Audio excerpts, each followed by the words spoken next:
পরীক্ষার আগের দিন ফার্স্ট বেঞ্চার্সরা যা করে ভার্সেস আমি যা করি। ফার্স্ট বেঞ্চার্সরা যা করে। ব্যাস, আর এই একটা চ্যাপ্টার বাকি, এটা হয়ে গেলে সব হয়ে যাবে। এবারে তো আমি টপার হবই, কি মজা।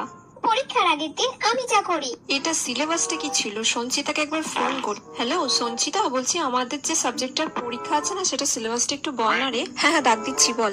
এক্সাম তো কাল সকাল 10টা থেকে, কিন্তু এখন তো রাত বাজে 11টা। তো ফোনটা আগে ভালো করে ঘেঁটে নিই, তারপর আমি ভালো করে পড়তে শুরু করবো। It's too funny. এটা কি বাবা, রাত 3টে বেজে গেল, তাড়াতাড়ি পড়তে হবে, এখনো সব বাকি। উফ বাবা, এবার আমার কি ঘুম পাচ্ছে। সারাদিনে তো কিছু কাজ করি না মোষের মতো, ঘুমানো আর খাওয়া ছাড়া। আগে আমি একটু ঘুমিয়ে নিই, তারপর ভালো করে পড়বো।